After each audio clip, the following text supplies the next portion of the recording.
Good afternoon. I am Chris Hosen, Director of the Georgia Bureau Investigation, and we wanted to come back this afternoon and present you with a little more of a timeline of the events that have taken place here today and what we know up to this point with the investigation. At approximately 10:20 a.m. this morning, the Broward County Sheriff's Office received alerts about reports of an active shooter and radio traffic from school resource officers concerning the same concern, or having the same concern. Within minutes, law enforcement was on scene, as well as 2 school resource officers assigned here to the school who immediately encountered the subject within just minutes of this report going out. Once they encountered the subject immediately surrendered to these officers and he was taken into custody. Additionally, what I want you to know as of now, there are 4 individuals who are deceased from this incident, 9 that have been taken to local hospitals with various injuries. Of those that are deceased, 2 were students and 2 were teachers here at the school.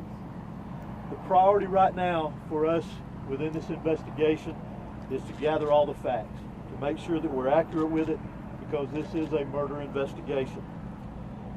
As the sheriff mentioned earlier this morning, the shooter is in custody. His name is Colt, that's C-O-L-T, Gray. He is a 14-year-old student here at the school, G-R-A-Y. He is a 14-year-old student here at the high school. Again, he has been taken into custody. He will be charged with murder and he will be tried as an adult and handled as an adult.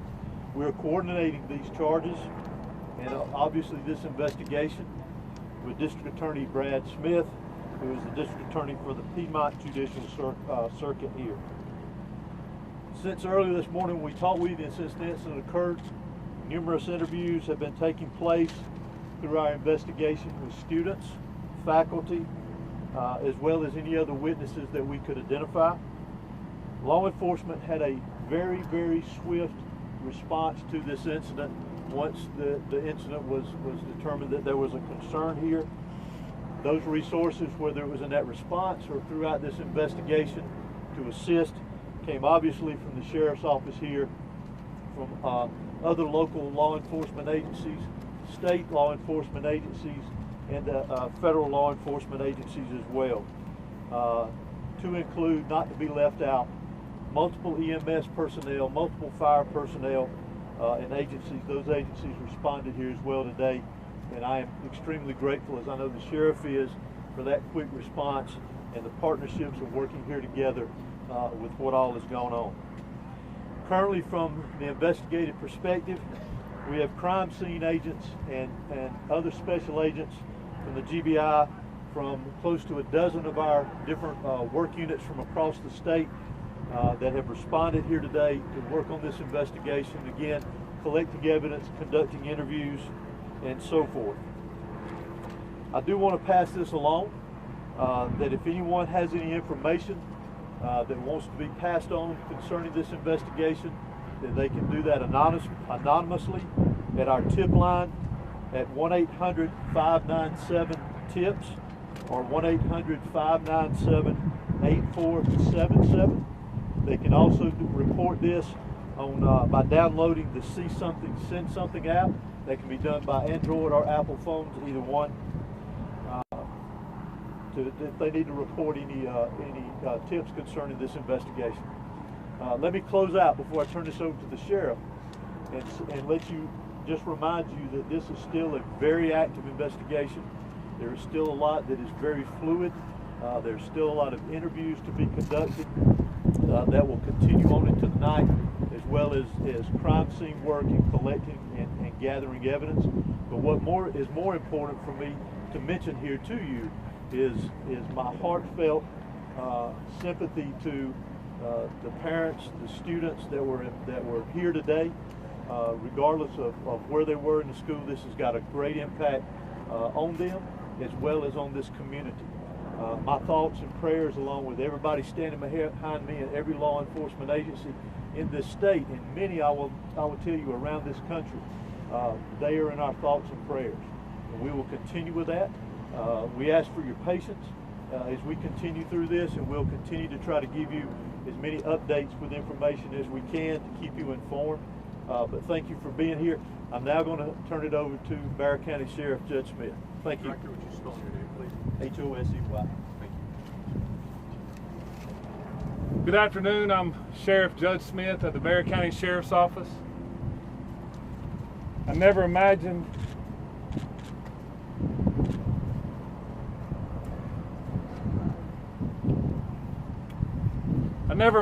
that I would be speaking to the media in my career over something that happened today, the pure evil that happened today. I cannot thank the people behind me for the support they give me today, to give this office and give this staff. This hits home for me. I was born and raised here. I went to school in this school system. My kids go to this school system. I'm proud of this school system. My heart hurts for these kids. My heart hurts for our community. But I want to make it very clear that hate will not prevail in this county. I want that to be very clear and known. Love will prevail over what happened today. I assure you of that. It is very early as to what happened. Governor Kemp reached out to me and has provided me every single resource that he has to make sure justice prevails. I don't know why it happened. I may not ever know. We may not ever know. But I ask that you and our community lift up our schools, lift up our public safety, and that, again, we do not let this hateful event prevail as to what happened today. I want to thank the surrounding agencies and counties and cities and state and federal authorities that have come and provided us, because they prevented a lot of more tragic events from happening. Continue to lift up these families, continue to lift up our students and our kids, and know that love will prevail. At this time, I'm going to ask Dr. LaDuff, our school superintendent, to come and speak on behalf of the school.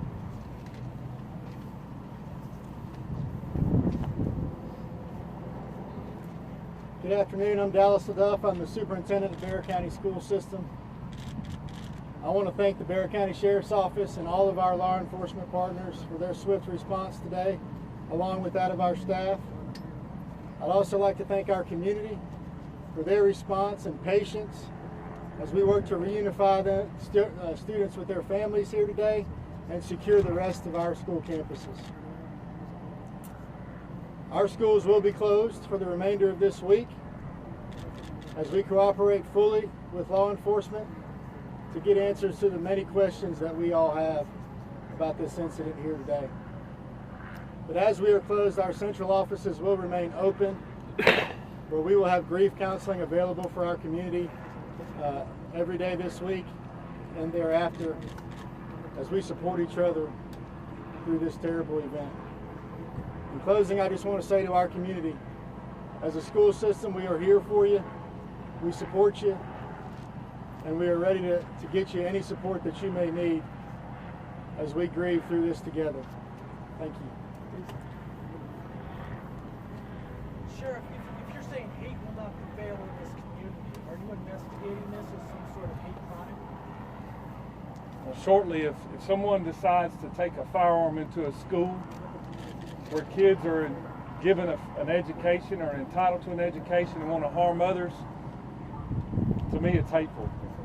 Sheriff, can you talk about the initial interaction between whoever was able to stop the shooter? Can you describe that to us? How did it go down? What exactly happened first? Obviously the shooter was armed and our school resource officer engaged him, and the shooter quickly realized that if he did not give up, that it would end with an OIS, an officer involved shooting. He gave up, got on the ground, and the deputy took him into custody. Sheriff, any idea how the weapon got inside the school, and was there any warning that this was going to happen? Not that I'm aware of. Again, very early, and we're still looking into that, whether or not, or how he obtained it and how he got it into the school. Any weapons at all with his parents or his family to learn more about what led up to these moments? We have. Any information you can share? No. What kind of weapon was It seems used? like it seems like you have a large Hispanic population. Have you been able to communicate with the people in their language to make sure that everybody knows what's happening? Yes, sir, I have. The school and our office has people that speak in Spanish, and they have spoke to those folks as well. Yes. How is video surveillance helping the sheriff? With law enforcement now? Sorry. Is the shooter talking and is he saying why? The shooter was interviewed, and he was speaking with our investigators earlier, along with the GBI. How is Sheriff, that can you video identify surveillance? the How's that two helping you, Sheriff? It is helping our investigation. Can you say Sheriff, reports of threatening calls perhaps made to the school prior to the shooting. Is that accurate? None that I'm aware of. What Were weapon all was used? 9 injured victims shot? In some capacity, yes. Sheriff, can you tell us about the 2 individuals deceased and was one targeted? We don't know of any targets at this point. Last Sheriff, question. what kind of weapon was used? Have you identified the weapon? We have not identified that at this point. No. Sheriff, is there a connection? This is the last question I'm going to take. Sheriff, is there a connection between the shooter and the victims? None that I'm aware of. Was the shooter, is this a student here? I know that you have a lot of questions about the student and that we mentioned that we identified earlier. Keep in mind that that's part of our investigation, that we're looking into every aspect of that individual, his connection here at the school. Obviously, as I mentioned earlier, he was a student here. So as part of our investigation, we're looking into all aspects, current and prior, involving that individual. Can you tell us how many Was or rounds were is fired? a student? Can you tell us how many rounds were fired? Do what? The shooter is a student, yes. Is a student. Do you know how many rounds were fired? We do not know how many rounds. Director, has that shooter had any past history with law enforcement? For now, this is the information that we have. It is an active investigation. I assure you, we do plan to come back out here in a couple of hours. Please make sure you're following the GBIX page. That's what we're going to be putting the updates. If there's anything that's new, we'll make sure that we share that information. It's still very early. Investigators have a lot of work to do. We appreciate your patience. Do expect another in-person news conference out here in the next few hours. Monitor the X page, and we'll be sure to update you accordingly. Thank you. And that's the on x.com. Thank you.